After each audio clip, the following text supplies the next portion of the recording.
dari kelas BGSD 3B. Baik, saya akan menjelaskan tentang perencanaan pembelajaran, yaitu pendekatan sistem dalam kegiatan pembelajaran. Baik, yang pertama saya akan menjelaskan tentang pengertian dan tujuan sistem dalam kegiatan pembelajaran. Pendekatan sistem pada mulanya digunakan di bidang teknik mesin untuk merancang sistem-sistem elektronik, mekanik, dan militer.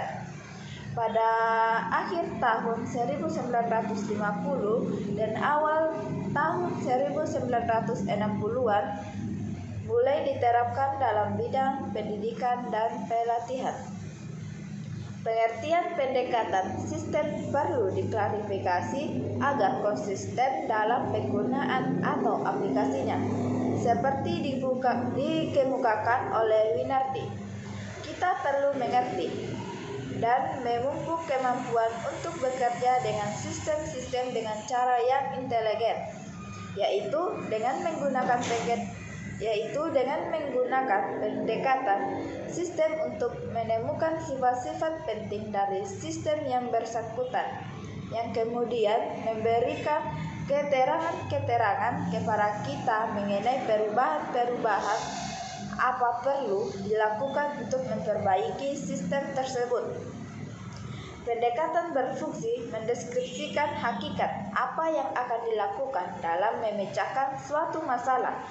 Pendekatan dapat berwujud cara pandang, filsafat, atau kepercayaan yang diyakini kebenarannya.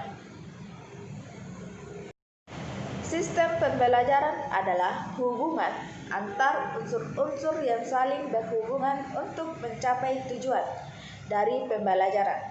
Unsur-unsur dalam pembelajaran yaitu manusiawi, material, fasilitas, perlengkapan, dan prosedur. Pendekatan sistem pada pembelajaran bertujuan agar kita dapat mengerti masalah pengajar sebagai keseluruhan secara tuntas dan dapat mendalami pula apa bagian-bagiannya.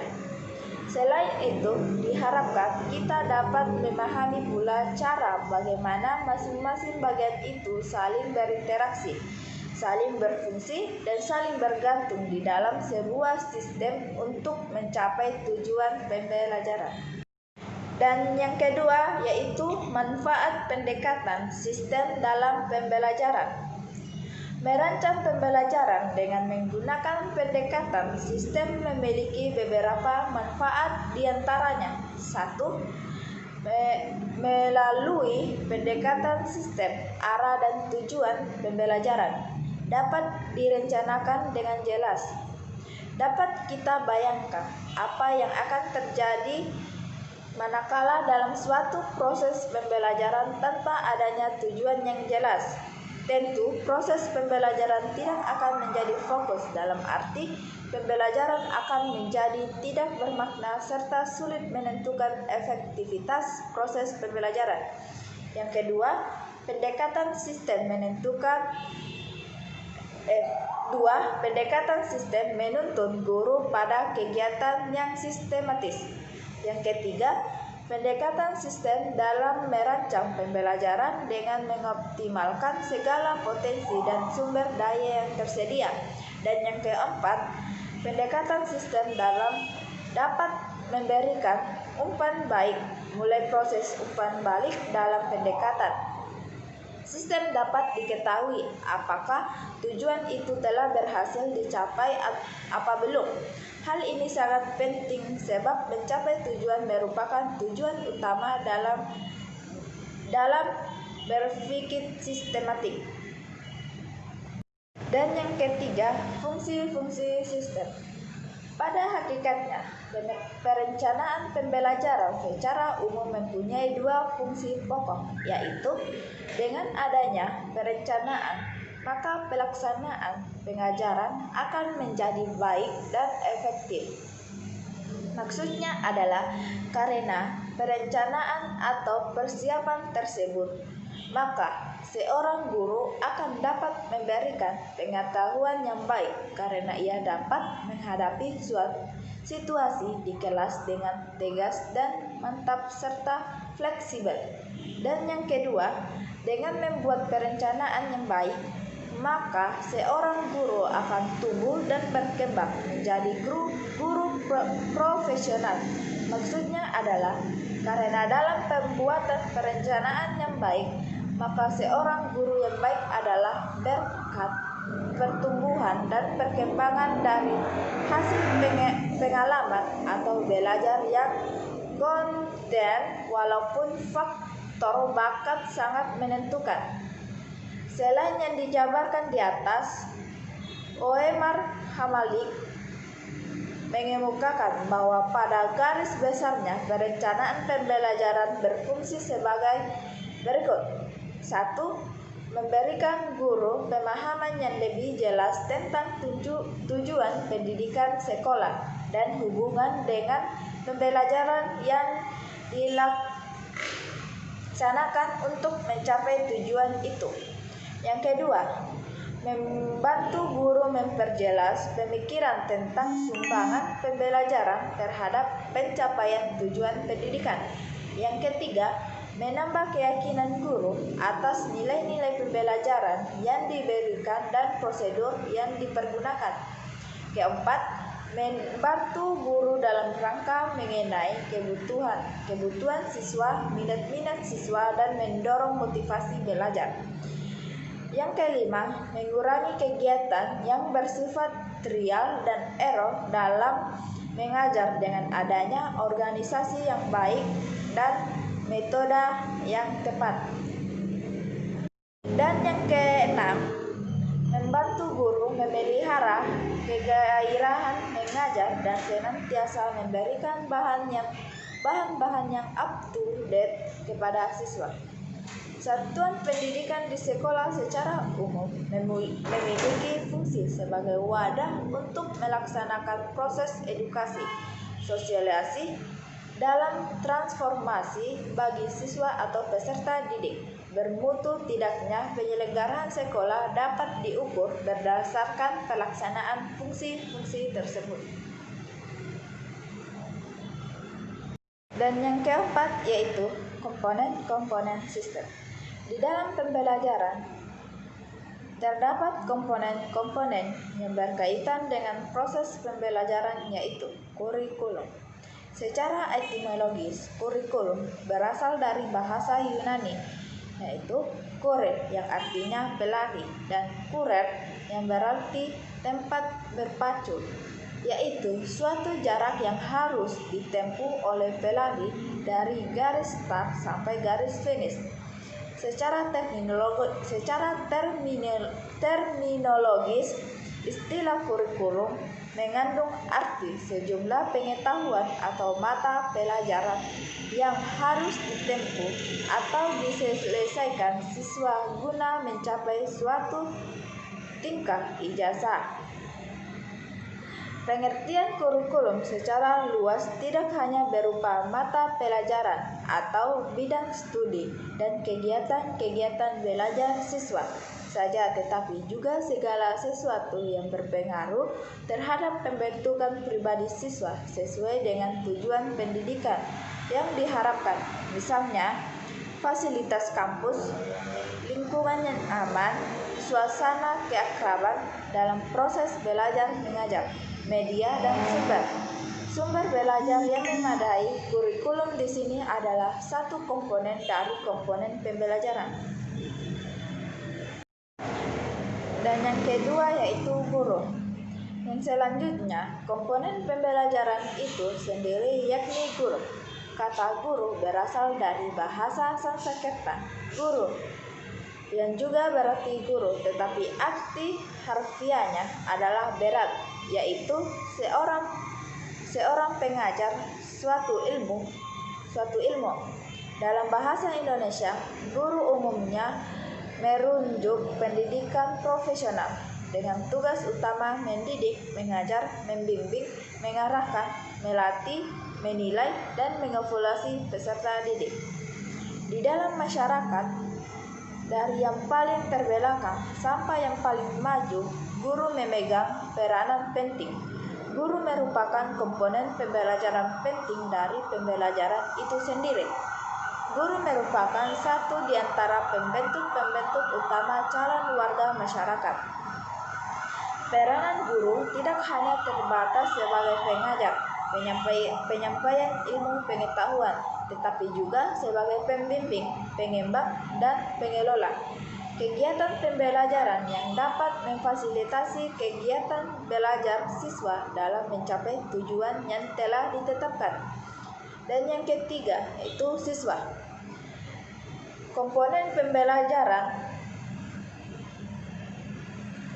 pembelajaran itu sendiri, yakni siswa-siswa atau murid biasanya digunakan untuk seseorang yang mengikuti suatu program pendidikan sekolah atau lembaga pendidikan lainnya di bawah bimbingan seorang atau beberapa guru, yang artinya murid juga menjadi komponen pembelajaran. Dalam konteks keagamaan, murid digunakan sebagai sebutan bagi seorang yang mengikuti bimbingan seorang tokoh bijaksana. Meskipun demikian, siswa jangan selalu dianggap sebagai objek belajar yang tidak tahu apa-apa. Ia memiliki latar belakang, minat dan kebutuhan serta kemampuan yang berbeda. Bagi siswa, sebagai dampak pengiring berupa tarapan pengetahuan dan atau kemampuan di bidang lain seperti suatu transfer belajar yang akan membantu perkembangan mereka mencapai keutuhan dan kemandirian. Dan yang keempat yaitu metode pembelajaran. Komponen pembelajaran selanjutnya yakni metode pembelajaran adalah cara yang dapat dilakukan untuk membantu proses belajar mengajar agar berjalan dengan baik. Metode-metode tersebut antara lain: A. Metode tanya jawab. Banyak sekali metode-metode pembelajaran. Metode tersebut menjadi komponen pembelajaran yang penting dalam menentukan keberhasilan dalam sebuah pendidikan tersebut. Metode tanya jawab adalah metode active learning yang berpusat pada siswa yang sesuai dengan kurikulum yang kita gunakan saat ini, yakni kurikulum Kurtilas yang berpusat pada siswa. Metode tanya jawab adalah suatu metode di mana guru menggunakan atau memberi pertanyaan kepada murid dan murid menjawab, atau sebaliknya, murid bertanya pada guru dan guru menjawab pertanyaan murid itu. Dan B. Metode diskusi. Metode diskusi juga menjadi metode yang digunakan di alam pembelajaran Kurtilas, yang mengharuskan peserta didik mampu untuk bekerja sama dalam kelompok. Itulah mengapa metode juga penting dalam sebuah pembelajaran dan menjadi komponen pembelajaran. Muhibbin Shah mendefinisikan bahwa metode diskusi adalah metode mengajar yang sangat erat hubungannya dengan memecahkan masalah. Metode ini lazim juga disebut sebagai diskusi kelompok dan resitasi bersama. Metode diskusi dapat pula diartikan sebagai siasat penyampaian bahan ajar yang melibatkan peserta didik untuk membicarakan dan menemukan alternatif pemecahan suatu topik bahasa yang bersifat problematis. Guru peserta didik atau kelompok peserta didik memiliki perhatian yang sama terhadap topik yang dibicarakan dalam diskusi. Dan yang kelima yaitu materi pembelajaran. Komponen pembelajaran selanjutnya yakni materi pembelajaran. Materi juga merupakan salah satu faktor penentu keterlibatan siswa. Adapun karakteristik dari materi yang bagus menurut Hutchinson dan Water adalah: 1. adanya teks yang menarik. 2. Adanya kegiatan atau aktivitas yang menyenangkan serta meliputi kemampuan berpikir siswa. Dan yang ketiga, memberi kesempatan siswa untuk menggunakan pengetahuan dan keterampilan yang sudah mereka miliki. Dan yang keempat terakhir adalah materi dan diskusi baik oleh siswa maupun guru. Dan yang keenam, alat pembelajaran media. Komponen pembelajaran, yakni alat pembelajaran media adalah alat perantara untuk menyampaikan pesan atau informasi. Seorang pengajar tidak akan terlepas dari yang namanya media pembelajaran. Seorang guru juga media pembelajarannya. Itulah mengapa media menjadi komponen pembelajaran. Kata media berasal dari bahasa Latin dan merupakan bentuk jamak dari medium, yang secara harfiah berarti perantara atau pengantara. Jadi, media adalah perantara atau pengantar pesan dari pengirim kepada penerima pesan.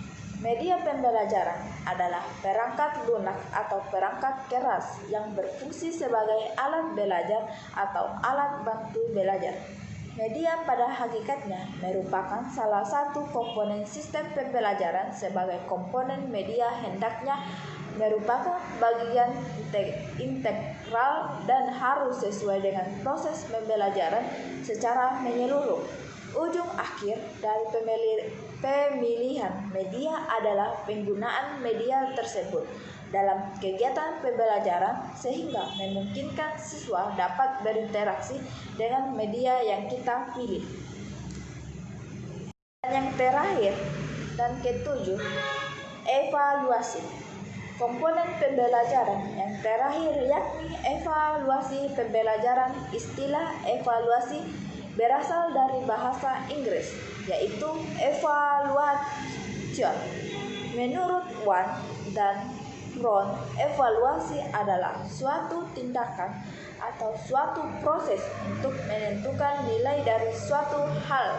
Ada pendapat lain yang mengatakan bahwa evaluasi adalah kegiatan mengumpulkan data seluas-luasnya, sedalam-dalamnya yang bersangkutan dengan kapabilitas siswa guna mengetahui sebab akibat dan hasil belajar siswa yang dapat mendorong dan mengembangkan kemampuan belajar.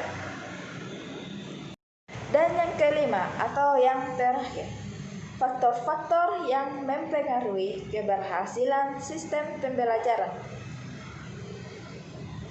1. Faktor guru. Guru adalah komponen yang sangat menentukan dalam implementasi suatu strategi pembelajaran. Tanpa guru, bagaimanapun bagus dan idealnya suatu strategi, maka strategi itu tidak mungkin bisa diaplikasikan. Kedua, faktor siswa. Siswa adalah organisme yang unik yang berkembang sesuai dengan tahap perkembangannya. Perkembangan anak adalah perkembangan seluruh aspek kepribadiannya. Akan tetapi, tempo dan irama perkembangan masing-masing anak pada setiap aspek tidak selalu sama.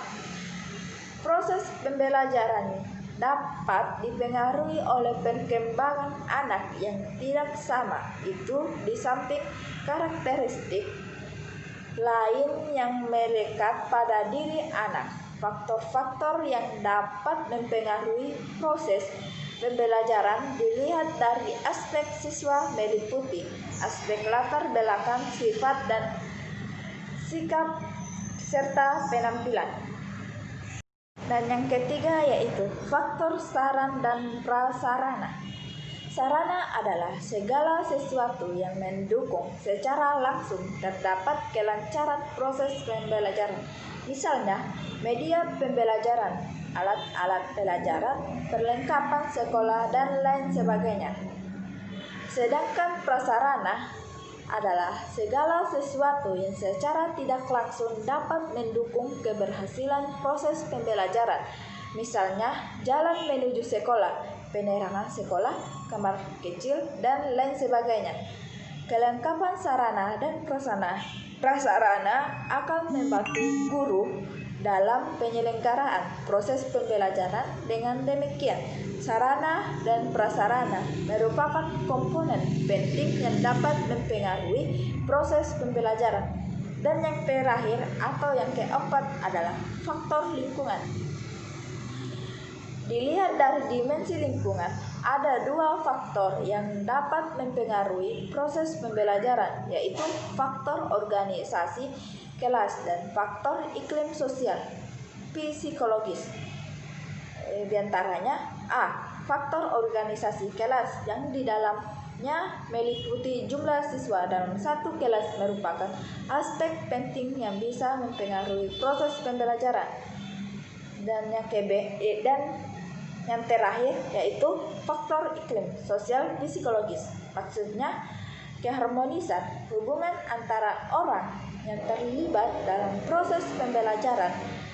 Iklim sosial ini dapat terjadi secara internal atau eksternal. Baik, itulah materi yang bisa saya sampaikan. Billahi fisabilillah, fastabiqul khairat. Assalamualaikum warahmatullahi wabarakatuh.